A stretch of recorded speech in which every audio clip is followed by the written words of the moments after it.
Hey guys, welcome to the channel. I hope आप सभी बहुत अच्छे हैं।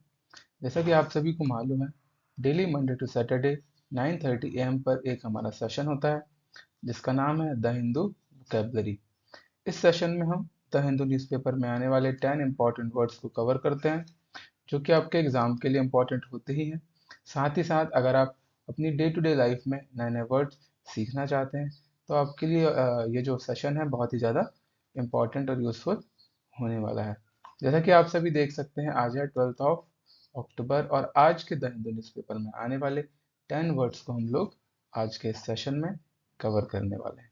तो चलिए फिर जल्दी से सब लोग क्लास को ज्वाइन कर लीजिए, अपने दोस्तों के साथ इस क्लास को शेयर कर दीजिए और अगर आप इस चैनल पे नए हैं तो आप चैनल को सब्सक्राइब भी कर लीजिए।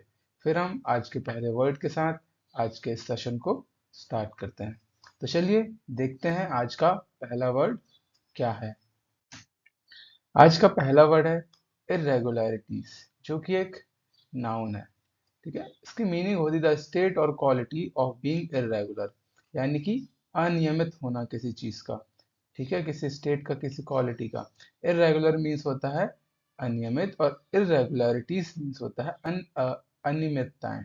अब आपने बचपन में पढ़ा होगा रिफ्लेक्शन ऑफ लाइट। ये जो है सरफेस है, ये रेगुलर है, एकदम प्लेन है, तो यहाँ से एकदम सीधी ऐसी लाइन आती है और ऐसी रिफ्लेक्ट होकर के चली जाती है। आपने पढ़ा होगा बचपन में, है ना। अब ये देखिए, ये वाली जो सरफेस है एकदम इरेगुलर यानी कि अनियमित है। तो जब यहाँ से यहाँ पे जो लाइट आती है वो ये आती है और कभी यहाँ चली जाती है, ये वाली कहीं और चली जाती है, ये वाली इधर चली जाती है, यानी कि इरेगुलर रिफ्लेक्शन हो रहा है। तो आपको पिक्चर के माध्यम से ये छोटी सी बात बताने की कोशिश की गई है। उम्मीद है आपको समझ आया होगा। सिनोनिम है गाइस, डिस्टॉर्शन, फ्लॉ, इनकंसिस्टेंसी और अबेरशन।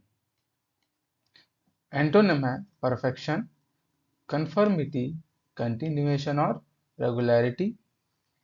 Example, if we uncovered irregularities in the town's finance. ठीक है, जो irregularities थी, ठीक है, टाउन के फाइनेंस में, उसको हमने अनकवर कर दिया यानी रिवील कर दिया। ट्रिक है गाइस, इरेगुलरिटीज कम करने को रिस्पॉन्सिबिलिटीज समझनी चाहिए, ऐसे आप लर्न कर सकते हैं। रिलेटेड वर्ड है इरेगुलरली और इरेगुलर। चलिए नेक्स्ट वर्ड हम देखते हैं आज का, जो कि है एक्सटेंशन। है ना, आपने ये देखा होगा, एक्सटेंशन हम लोग घरों पे लगाते हैं इलेक्ट्रिसिटी को आगे और एक्सपेंड करने के लिए, है ना, उसको ऐड करने के लिए कनेक्शन को। तो मीनिंग है कवरिंग और अफेक्टिंग अ लार्ज एरिया। ठीक है, यानी कि जो बड़े से एरिया को प्रभावित करे। ठीक है, एक्सटेंशन को हम विस्तार करना भी कहते हैं। क्लियर है गाइस, इससे हम क्या करते हैं, लेंथ बढ़ा देते हैं जो हमारी इलेक्ट्रिसिटी लाइन है घर की। सिनोनिम है गाइस, ब्रॉड, कॉम्प्रिहेंसिव, कंसिडरेबल और एक्सपेंड। एंटोनिम होता है एक्सक्लूसिव, इनसिग्निफिकेंट, लिमिटेड और टाइटल। एग्जाम्पल है the author has done extensive archival and oral research. जो ऑथर है उसने क्या किया, बहुत ओरल और आर्काइवल रिसर्च किया, जो कि कैसी थी, एक्सटेंसिव थी यानी कि विस्तृत थी। ट्रिक है guys, extensive fields are more effective. और जो बड़े बड़े खेत होते हैं, है ना, और जो बड़े बड़े क्षेत्र होते हैं वो ज्यादा इफेक्टिव होते हैं। रिलेटेड वर्ड है एक्सटेंसिव और एक्सटेंसिवली। क्लियर है गाइस। चलिए नेक्स्ट है डेलिब्रेट, जो कि एक एडजेक्टिव होता है। इसकी मीनिंग होती है डन कॉन्शियसली एंड इंटेंशनली, यानी कि जानबूझकर कुछ करना। क्लियर है। अब जैसे विकास दुबे, है ना, आपने न्यूज में देखा होगा कि इनकी गाड़ी पलट गई, है ना, ये भागने की कोशिश कर रहे थे, फिर इनका एनकाउंटर कर दिया जाता है ना। तो सब जानबूझकर किया गया था, एक कॉन्स्पिरेसी थी, ऐसा मानना था एक्सपर्ट्स का। सिनोनिम है गाइस, इंटेंशनल, कैलकुलेटेड, कॉन्शियस और प्लान्ड। एंटोनिम है एक्सीडेंटल, अनइंटेंशनल, केयरलेस और हीडलेस, यानी कि लापरवाही से। एग्जाम्पल है she spokes in a clear deliberate manner, यानी कि वो सोच समझकर एकदम क्लियर बोलती है। ट्रिक है guys, the deliberation is done by foundation. ठीक है, जो फाउंडेशन है उसके द्वारा क्या किया गया, डेलिब्रेशन किया गया, यानी कि बहुत ही सोच समझ के वेल प्लान्ड तरीके से कोई काम किया गया। रिलेटेड वर्ड है डेलिब्रेशन, डेलिबरेटेड और डेलिबरेटली। नेक्स्ट है गाइस रेफरेंसेस, जो कि एक नाउन है। हिंदी में इसका अर्थ होता है संदर्भ, द एक्शन ऑफ मेंशनिंग और अलूडिंग टू समथिंग, है ना, मतलब किसी चीज को मेंशन करना किसी चीज में। ये पिक्चर लगी हुई है, ठीक है। सिनोनिम है गाइस एल्यूजन, हिंट, इन्यूडो और मेंशन। एंटोनिम है अनएक्नॉलेज्ड, रिजेक्शन, डिस्ट्रेस और डिसअप्रूवल। एग्जाम्पल है her former teacher gave her a reference when she applied for the job. जब वो जॉब के लिए अप्लाई करती है तो जो जो उसके पुराने टीचर हैं वो उसको रेफरेंस देते हैं, यानी कि प्राथमिकता देते हैं। ट्रिक है these substances are according to the references, और जो सब्सटेंसेस है वो रेफरेंसेस के हिसाब से, यानी कि जरूरत के हिसाब से। रिलेटेड वर्ड है रेफरेंशियल, रेफरेंस्ड और रेफरेंसिंग। नेक्स्ट है गाइस एसोसिएटेड, जो कि एक एडजेक्टिव है। इसकी मीनिंग होती है कनेक्टेड विद समथिंग एल्स, यानी किसी चीज से संबंधित होना, ठीक है। सिनोनिम है आइडेंटिकल, लाइक, सिमिलर और अलाइड। एंटोनिम्स है डिफरेंट, डिससिमिलर, अनलाइक और डिस्टिंक्ट। एग्जाम्पल है these symptoms are particularly associated with migraine headaches. ये जो सिम्टम्स है वो माइग्रेन हेडेक से संबंधित है, ऐसा बोला जा रहा है। ठीक है, the owner rejected the associated team, और जो संबंधित टीम थी उसको ओनर ने जो है रिजेक्ट कर दिया है। क्लियर है। रिलेटेड वर्ड्स है असो एसोसिएशन, एसोसिएटिंग और एसोसिएटिव। क्लियर है गाइस। नेक्स्ट है प्रोसिक्यूशन, जो कि एक नाउन है। इसका अर्थ होता है अभियोग पक्ष, यानी कि जिसके ऊपर एलिगेशन लगाए जाते हैं, आरोप लगाए जाते हैं। अब ये Bhagat Singh, the legend of Bhagat Singh movie का सीन है। ये सभी प्रोसिक्यूशन होते हैं, इनके ऊपर क्या होता है, मुकदमा चलाया जाता है, ठीक है, ट्रायल किया जाता है। The institution and conducting of legal proceedings against someone in respect of a criminal charge. Clear है, किसी के द्वारा मुकदमा चलाना, जो कि जिनके ऊपर कोई आरोप लगाए होते हैं, ठीक है। सिनोनिम है गाइस अरेन, इंडिक्ट, लिटिगेट और श्यू। एंटोनिम्स है डिफीट, फेलियर और नेग्लेक्ट। एग्जाम्पल है a number of prosecutions have taken place under the new regulations, है ना, न्यू रेगुलेशन के कारण या उसमें कई सारे प्रोसिक्यूशंस आते हैं, कई सारे मामले आते हैं। And penalties have been inflicted, और बहुत सारी पेनल्टीज लगाई जाती है। ठीक है, the action was taken against the prosecution, और प्रोसिक्यूशन के अगेंस्ट जो है एक्शन लिया जाता है। रिलेटेड वर्ड है prosecuted and prosecuting. Okay guys, seventh word है आज का डिस्पैरेशन, जो कि एक नाउन है। क्लियर है। इसकी मीनिंग होती है फीलिंग और शोइंग अ होपलेस सेंस, ठीक है। यहाँ पर आएगा टू अ सिचुएशन, नहीं नहीं दैट आएगा, सॉरी दैट।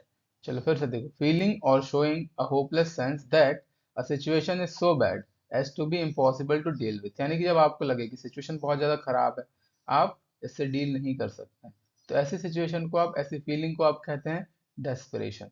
क्लियर है। हिंदी में बोलते हैं निराशा, जो कि डिस्पेयर से बनी हुई है ना, आपने बचपन में पढ़ा होगा ना, डिस्पेयर। देखो सिनोनिम में आया भी है डिस्पेयरिंग, होपलेस, एंग्विश्ड और सुसाइडियल, सॉरी सुइसाइडियल, है ना, सुसाइडल भी ठीक है। एंटोनिम में चीयरफुल, कंपोज्ड, काम और फियरफुल। एग्जाम्पल है he made a desperate attempt to save his job. Clear है। ट्रिक है the boy is desperate to separate from his family, family से अलग होने के कारण जो बॉय है वो निराश हो जाता है। रिलेटेड वर्ड है डेस्परेट और डेस्परेटली। चलिए नेक्स्ट वर्ड देखिए। नेक्स्ट है कंसिडर्ड, ठीक है। इसकी मीनिंग होती है by a notably charge amount और to a notably large extent, यानी कि पर्याप्त मात्रा में होना, काफी मात्रा में होना। जैसे आप इन ग्रेन्स को देख सकते हैं, ठीक है। सिनोनिम है अप्रिशिएबली, फार, ग्रेटली और मार्केडली या मार्गली। एंटोनिम है इनसिग्निफिकेंटली, लिटिल, स्लाइटली और unappreciably, sorry unappreciably. Example he is considerably fatter than he was when I know him, है ना, ये पहले के मुकाबले थोड़ा सा मोटा हो गया, काफी मोटा हो गया है ना, मतलब पहले के मुकाबले जब मैं इसको जानता था। ट्रिक है the amount is considering the managing department, जो अमाउंट है वो मैनेजिंग डिपार्टमेंट के लिए काफी है या फिर उससे रिलेटेड है। रिलेटेड वर्ड है कंसिडरेबल, कंसीडरिंग और कंसीडरेबली। क्लियर है गाइस।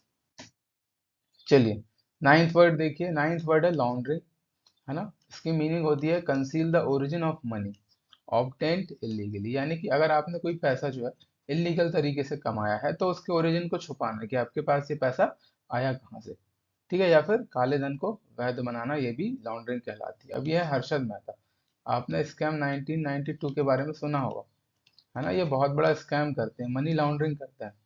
क्लियर है ना। चलिए अधिक जानकारी के लिए एक सीरीज है, आई थिंक सोनी लिव पर है, स्कैम 1992। उसको आप देख सकते हैं कि कैसे ये मनी लॉन्ड्रिंग करते हैं। सिनोनिम है क्लीन एडमिनिस्ट्रेशन और मैनेजमेंट। एंटोनिम है डर्टी, बैड रेगर्ड। ठीक है, इसके बाद है be grimed. Example, Hunsecker was laundering the profits through his bank. वो अपने बैंक की मदद से क्या कर रहा था, प्रॉफिट गेन कर रहा था।